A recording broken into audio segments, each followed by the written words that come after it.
Olá, o Panorama de hoje está no ar. Acompanhe a partir de agora o conteúdo que preparamos para você. Começamos com os destaques desta edição. Alunos da primeira turma do programa Viver participam de cerimônia de entrega de certificados. São João do Jacutinga recebe o projeto Praça, o Coração da Comunidade. E você vai conhecer detalhes do trabalho do Núcleo de Apoio à Saúde da Família. No quadro Pense Direito, vamos falar sobre a gratuidade para idosos no transporte público. Vamos ver ainda como a preocupação com a ergonomia tem movimentado o mercado de materiais de escritório. Confira como anda a tramitação da Lei Paulo Gustavo.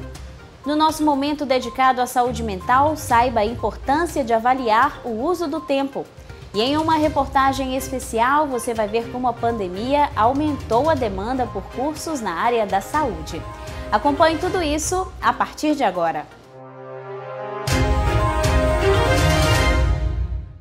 Nós vamos começar falando de um projeto que tem feito a diferença na vida de muitas pessoas.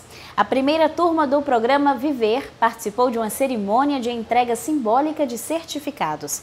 Esse é um projeto voltado para a pessoa idosa e trabalha a inclusão digital, a alfabetização, além da prática de atividades físicas e de lazer. O programa Viver, ele tem como objetivo promover a inclusão tecnológica dos idosos a partir de 60 anos, contribuindo com as diversas áreas da vida, através dos eixos que são trabalhados, que são mobilidade física, saúde, educação e a inclusão digital. Atualizar para que a gente tenha acesso, a várias modernidades.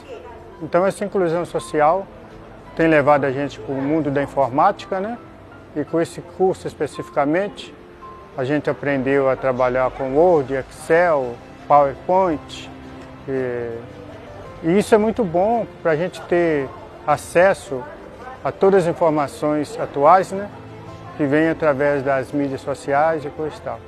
E também na área de saúde, que é a inclusão social, a gente aprende muito sobre a saúde, principalmente saúde mental, principalmente que foi nesse período da pandemia, então a gente ficava muito preso dentro de casa e então esse curso veio a nos orientar bastante. No programa Viver, os grupos da terceira idade participam de atividades realizadas em parceria com as secretarias de Saúde, Educação, Cultura e Esporte e também do Departamento de Patrimônio Cultural. São João do Jacutinga, distrito de Caratinga, foi palco do lançamento do projeto Praça, o Coração da Comunidade, com a realização do primeiro festival cultural.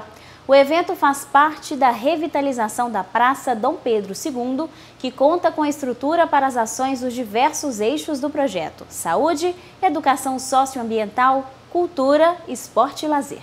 É uma necessidade que a gente viu na nossa comunidade, que é o único local de recreação, de encontro, de lazer, de locais de eventos, como a gente tem grandes eventos aqui, como a Festa do Biscoito. E esse projeto eu fiquei sabendo através da escola que eu trabalho lá em Bom Jesus do Galho. Nisso, trouxe para a minha comunidade aqui, convidando o nosso grupo de jovens da Igreja Católica, o grupo de Jupac. E todo mundo abraçou a causa e a gente começou a participar desse projeto, que é um projeto de formação de liderança jovem. Tem 2 anos que a gente está aí nessa luta. Graças a Deus agora a gente está no processo de execução desse projeto. Então foi um processo bem trabalhoso, de grande conhecimento para nós. A gente está buscando também mais investimentos aí para a nossa comunidade através de outros projetos. Temos também vários parceiros aí ajudando a esse projeto. A gente tem empresas público-privadas. Temos também o apoio da Prefeitura de Caratinga ajudando a gente. A gente espera também que a Prefeitura de Caratinga continue nos ajudando aí nesse projeto, que a gente tem mais coisas para estar realizando aí na nossa praça e na nossa comunidade. A Fundação Geraldo Perligeiro Abreu, que é a fundação que está apoiando esse projeto há 2 anos, construindo e desenvolvendo com esses jovens esse projeto que tem um benefício social muito grande de poder integrar a comunidade em torno da sua história, em torno dos seus talentos. É um distrito que tem uma riqueza cultural, uma riqueza gastronômica, e nosso projeto vem apoiar essas iniciativas, como estamos fazendo em 20 municípios, aqui da região. E é um projeto que visa fortalecer a liderança dos jovens para protagonizarem projetos dessa natureza, de fazer um bem social para a comunidade. E essa valorização da cultura e do lazer nessas localidades contribui também com a educação e com a melhoria da qualidade de vida das comunidades. Agora vamos falar um pouco sobre o Núcleo de Apoio à Saúde da Família. Ele conta com uma série de profissionais que trabalham em prol da promoção da saúde da população, oferecendo vários serviços à comunidade. Veja. A prática de atividades físicas para os nossos pacientes, reduzir o sedentarismo, reduzir o uso de medicamento e trazer a socialização. Em diversos bairros, a gente vê a participação maciça da população nos nossos grupos. E a frequência desses pacientes mostra da importância que os grupos têm para a saúde da nossa população. Então a gente convida a toda a população de todos os bairros que tem a participação do Núcleo Saúde da Família para procurar o seu PSF e entrar num grupo desse. A gente vê a felicidade dos nossos pacientes em participarem e cuidar da sua saúde. Tem vários profissionais, nós atendemos em todas as áreas de Caratinga. Nós trazemos a qualidade de vida, que é o exercício físico. Além de tudo, ele melhora muito o condicionamento das pessoas. Esse grupo de terceira idade aqui, ele tem melhorado mais, além de estar deixando o medicamento de lado um pouquinho. Esse grupo meu é muito animado e eu convido vocês a fazer parte da nossa equipe, desse grupo aqui, ou pode ser em qualquer outro bairro, tá? Além de tudo, a atividade física, ela proporciona vários benefícios à saúde. Primeiramente, além do físico, do emocional, do mental, trabalho psicológico, a coordenação motora, trabalho equilíbrio e várias outras áreas do nosso corpo. Um assunto que muitas vezes gera dúvidas e até polêmicas diz respeito ao direito de idosos utilizarem o transporte público gratuitamente. E você, sabe quais são as regras para a utilização desse serviço? É o que vamos ver a seguir. Confira.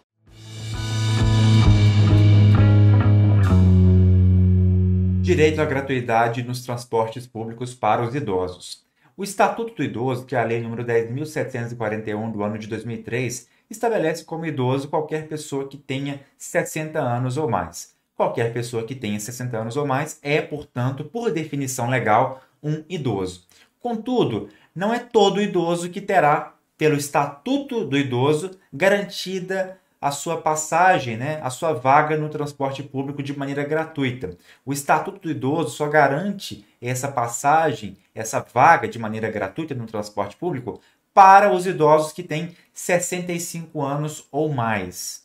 Aqueles que têm entre 60 e 65 anos não têm garantida pelo Estatuto a gratuidade. Contudo, o próprio Estatuto possibilita que a legislação de cada município garanta essa gratuidade. Mas aí, é claro, depende de cada município e muitos dos municípios no Brasil realmente prevêem essa gratuidade. Então, na prática, em muitos casos, realmente, os idosos têm ali a gratuidade garantida em alguns municípios de 60 anos para cima. Ou seja, é idoso nesses municípios que a lei garante também, a lei municipal garante, é idoso, 60 anos para cima, já tem garantida por consequência a gratuidade nos transportes públicos. Para o idoso fazer jus a isso, ele tem que apresentar um documento oficial com foto, pode ser o seu RG, pode ser uma carteira de trabalho, pode ser uma CNH, etc. E essa gratuidade só vale para os transportes públicos urbanos, de maneira que não vale, por exemplo, para os transportes particulares, como táxi, o aplicativo, Uber, etc. Não vale a gratuidade imposta por lei, ok? Não abrange esses tipos de transporte, portanto. 10% das vagas serão destinadas aos idosos, serão reservadas, ok? Essas são as regras que valem para o transporte intramunicipal, dentro do município, o famoso ônibus circular. Já no transporte interestadual, muda um pouco de figura. No transporte interestadual, haverá para cada ônibus 2 vagas gratuitas para os idosos que têm renda mensal igual ou inferior a 2 salários mínimos.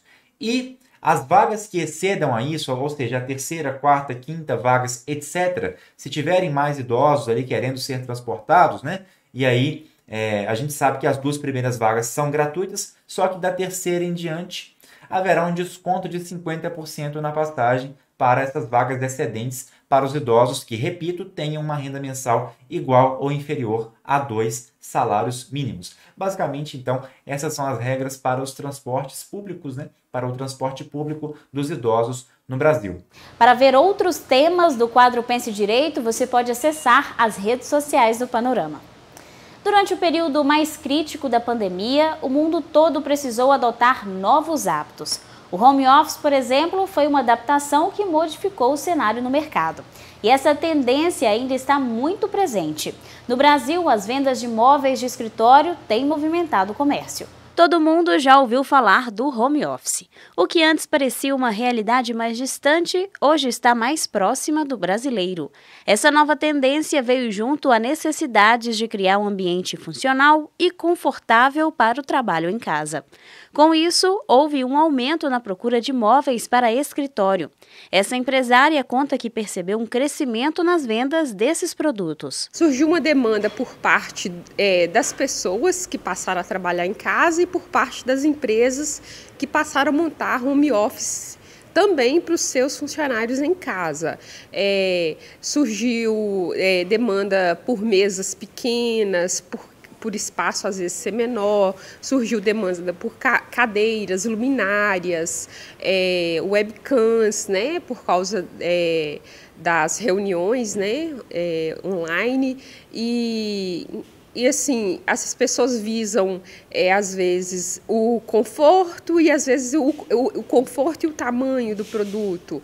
E a organização, né, aumentou também a demanda de material de escritório. Para trabalhar em casa de forma eficiente, é preciso organizar uma estrutura para garantir a produtividade e o conforto do colaborador.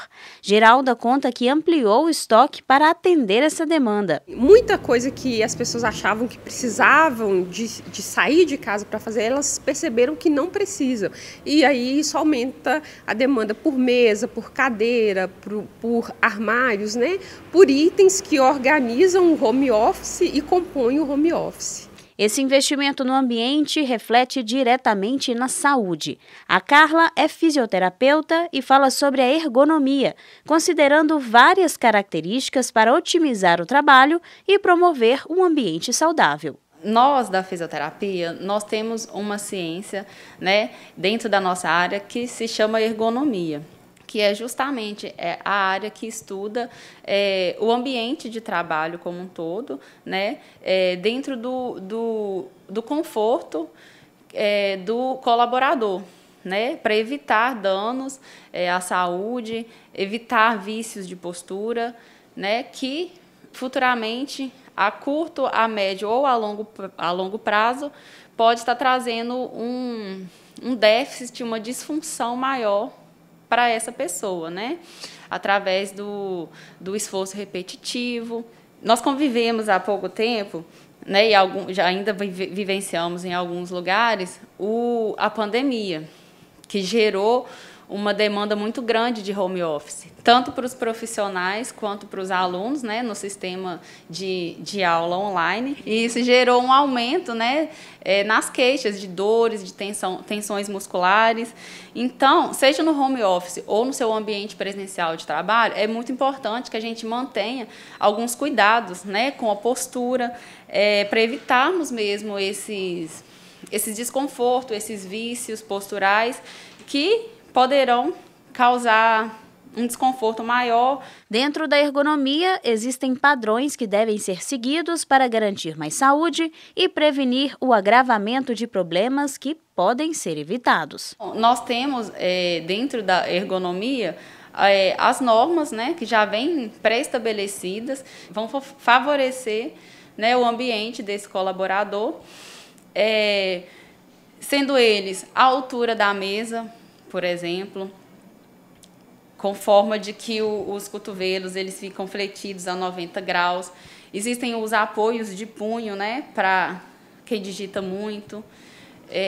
A altura da cadeira, o encosto, o ajuste do encosto do braço.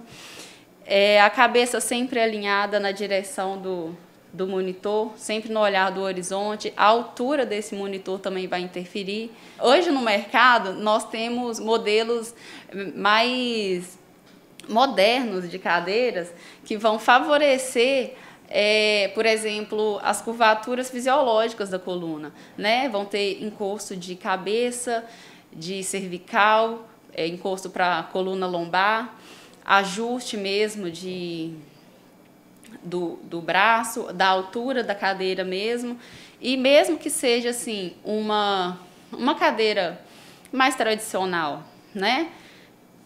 Que a gente possa fazer adaptações dentro daquele ambiente de trabalho ali, para que não seja tão prejudicial assim um posicionamento mais contínuo, né, daquele colaborador. E o mais importante disso tudo é a movimentação, né? Durante esse tempo de trabalho, seja em casa ou seja no ambiente, né, presencial mesmo, é muito importante que as mini pausas, né, que você pode estar levantando, se exercitando, alongando. O fato de levantar um pouquinho da cadeira, de se esticar, vai favorecer o retorno venoso, né, movimentar mais essa circulação no corpo, para estar dando um bem-estar mesmo para esse colaborador. É recomendado que a cada 1 hora a pessoa se levante, né, e faça esses movimentos. E o mesmo também para a pessoa que trabalha muito tempo em pé, né, que ela sente um pouco, que ela estique as pernas, faça os alongamentos. E ainda no panorama de hoje você vai ver como anda a tramitação da Lei Paulo Gustavo. No nosso momento dedicado à saúde mental, saiba a importância de avaliar o uso do tempo. Veja ainda como a pandemia fez crescer a busca por cursos na área da saúde.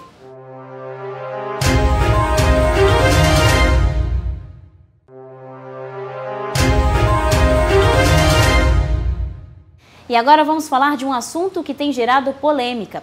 O Congresso Nacional estuda a possibilidade de derrubar o veto presidencial à Lei Paulo Gustavo. O projeto tinha sido aprovado tanto pelo Senado Federal quanto pela Câmara dos Deputados e previa o repasse de mais de 3 bilhões de reais para o setor da cultura.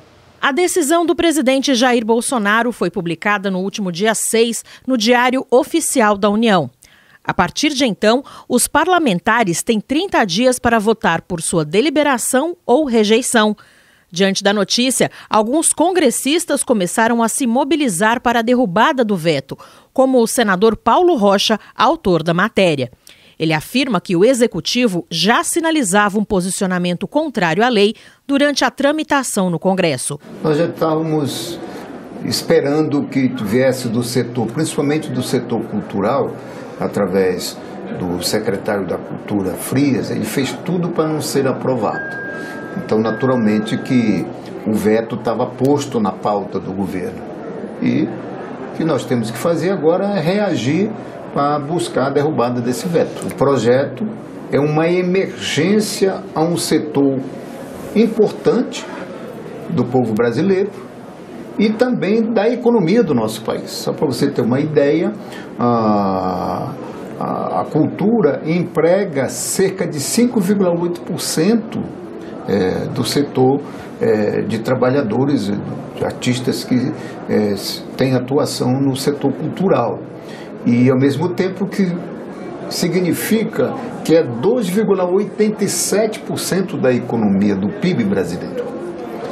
Com a pandemia, isso teve um impacto muito forte.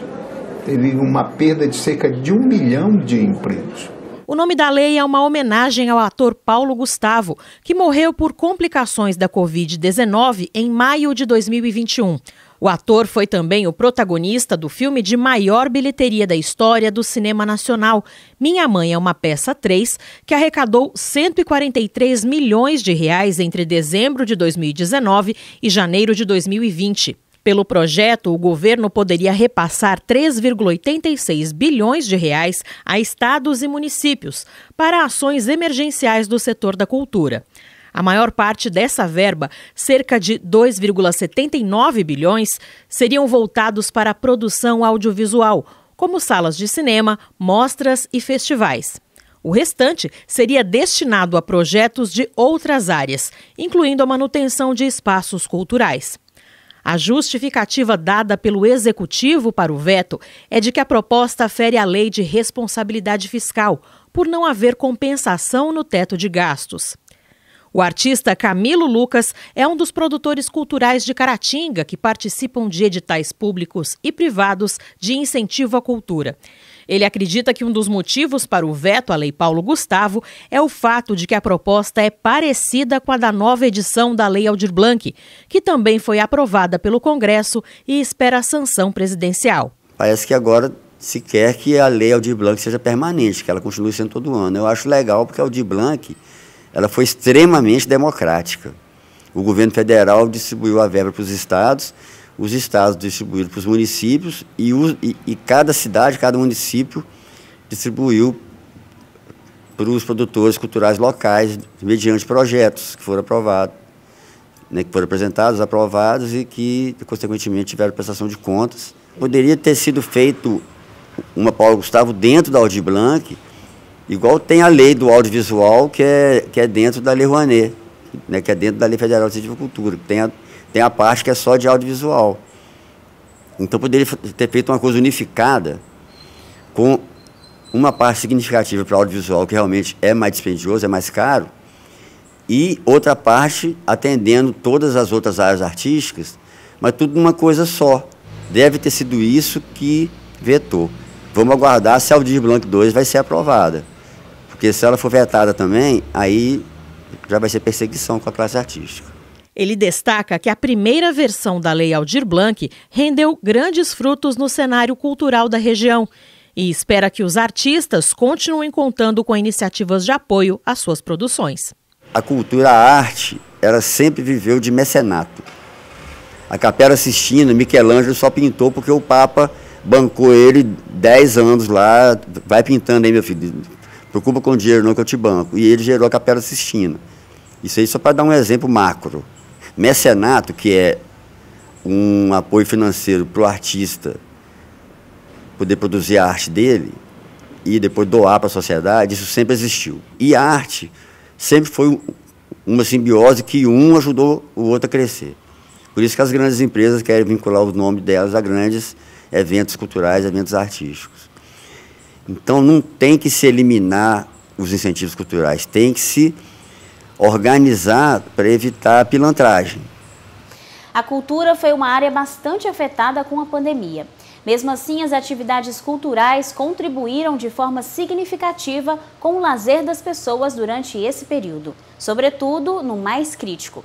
É importante que esse setor tenha o devido reconhecimento e valor, e para isso os incentivos são muito importantes.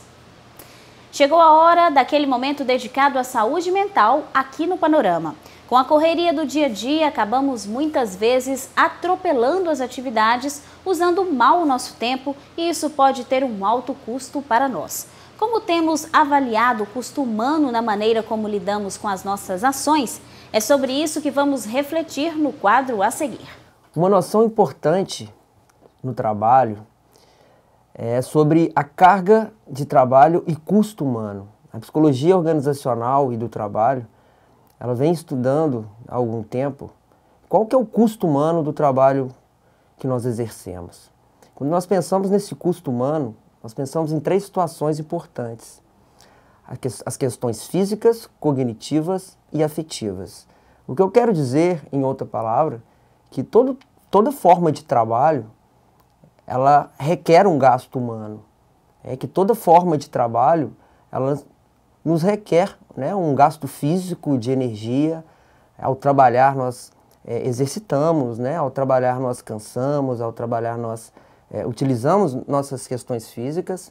Ao trabalhar também nós utilizamos da nossa cognição. Né, todo trabalho traz consigo uma carga de tomadas de decisões, de responsabilidades. Todo trabalho traz consigo também um nível de atenção e concentração. E claro que todo o trabalho também traz as questões afetivas, né? As nossas emoções, as nossas comunicações, as relações de poder dentro das empresas. Isso é algo extremamente importante.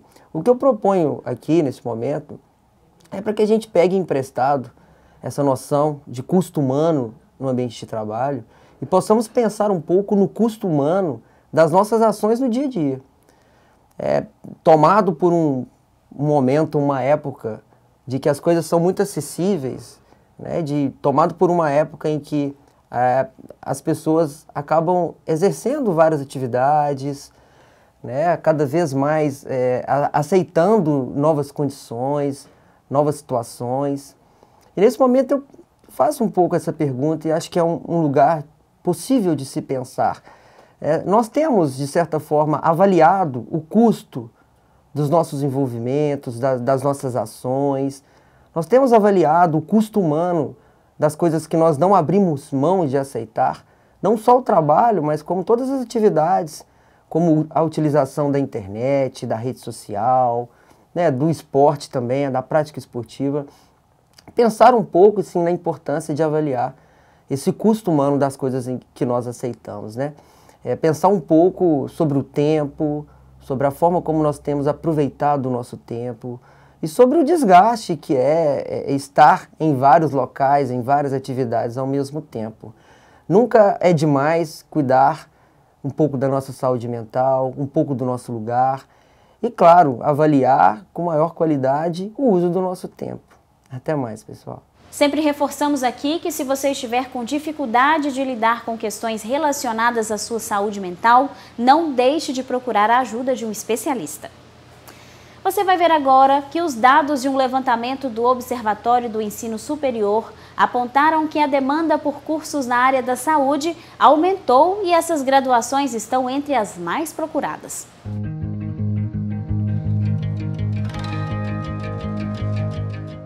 Quem não se emocionou com os heróis, os profissionais da linha de frente dos atendimentos que arriscaram e continuam arriscando suas vidas diariamente na luta contra a Covid-19. A pandemia trouxe para a vitrine, né, essas atividades que sempre existiram, né, mas que, dado a dramaticidade dos momentos que nós vivemos, né, e da doação, né, de vários profissionais que com a própria vida, isso com certeza foi visto pela população. Thaís Fernanda é estudante do curso de Psicologia e já está no 9º período. Apesar de estar na reta final, a certeza de que estava no caminho certo foi reforçada quando ela vivenciou intensamente o trabalho desses profissionais no auge da pandemia. A psicologia hospitalar, eu posso falar que ela marcou muito, eu fico até um pouco emocionada, ela marcou muito a minha história com a faculdade. O meu estágio na psicologia hospitalar foi no período da pandemia.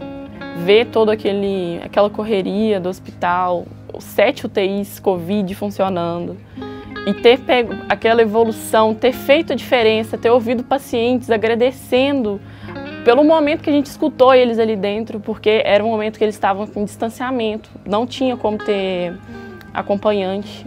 Ter conseguido ajudar foi muito, muito gratificante para mim. 7 dos 20 cursos presenciais mais demandados por novos alunos são na mesma área, a saúde. No Centro Universitário de Caratinga, mantido pela FUNEC, a maioria deles, como psicologia, fisioterapia, medicina e enfermagem, por exemplo, é ofertada. Os coordenadores de enfermagem e medicina destacaram que a pandemia elevou a pressão sobre os profissionais da saúde, fazendo crescer também o interesse dos estudantes pelos cursos da área. No ano de 2020, a gente teve um grande evento mundial, né, em comemoração aos 200 anos da fundadora da enfermagem moderna, que é a enfermeira Florence Nightingale. E a Organização Mundial de Saúde, ela trouxe, né, a evidência da necessidade de enfermeiros no mundo todo. E logo em seguida a gente teve a pandemia, o que traz também a profissão de enfermagem para a evidência, né, enquanto profissionais essenciais na linha de frente.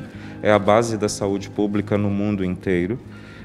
Somos a maior massa de mão de obra na saúde no mundo, é a profissão com mais postos de trabalho no mundo. E além da gente ter essa demanda crescente, né, por vagas, por profissionais enfermeiros em todos os países do mundo, a gente tem a evidência da profissão nesse momento de pandemia que acaba explicitando, né, a necessidade do enfermeiro enquanto profissional de saúde. A pandemia do coronavírus, com o volume de pessoas infectadas e adoecidas, trouxe uma necessidade e um aparato, né, tanto de estrutura como de recursos humanos, que nós obviamente não estávamos preparados, onde profissionais médicos, fisioterapeutas, enfermeiros, técnicos de enfermagem, fonoaudiólogos, assistentes sociais, nutricionistas, houve uma demanda de todos esses atores, né, para que nós pudéssemos fazer o melhor atendimento possível para tentar modificar a história, né, natural dessa pandemia que ceifou tantas vidas, né? Paloma é professora do curso de Medicina Veterinária do UNEC. Ela contou que, diante da pandemia, surgiu uma maior preocupação com a saúde pública e a qualidade dos alimentos produzidos. Com isso, ficou evidenciado ainda mais o papel social que o veterinário desempenha na assistência à saúde da família. O curso de Medicina Veterinária ele tem mais de 80 áreas de atuação. Então, assim, muita gente acha que é só o cuidado com o animal, né? Não é somente o cuidado com o animal.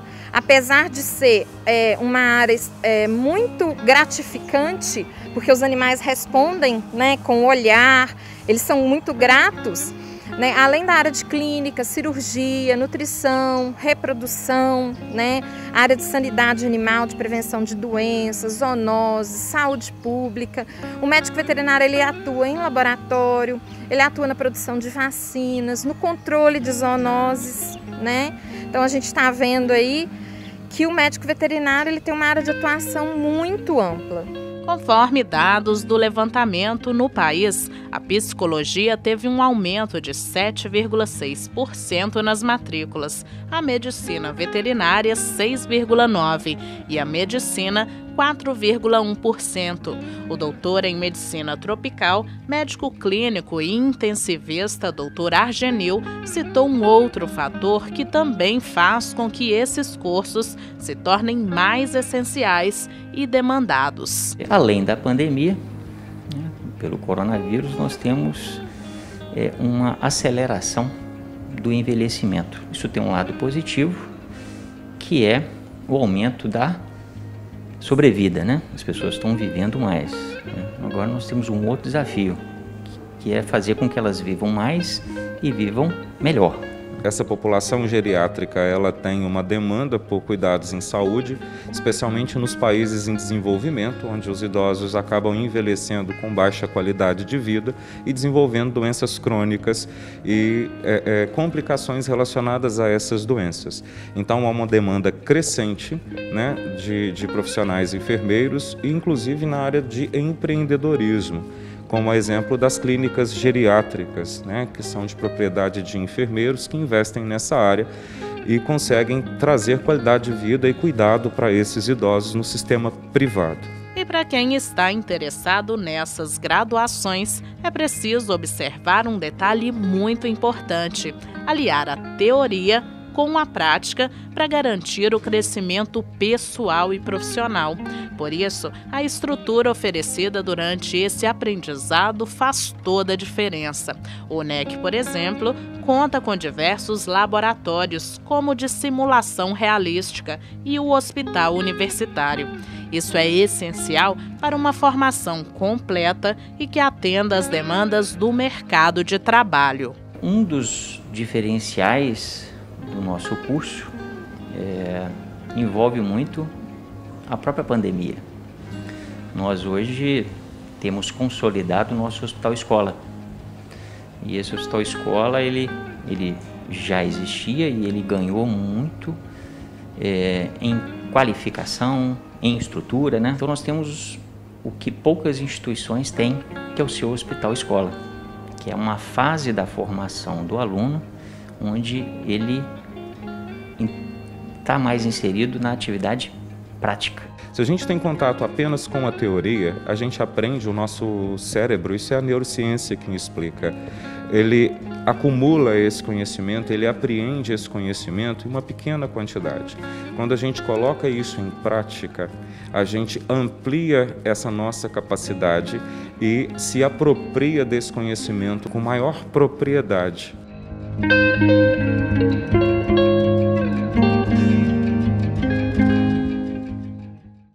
Fica aqui o nosso agradecimento a todos os profissionais da saúde que, de alguma forma, cuidaram e ainda cuidam das pessoas durante a pandemia.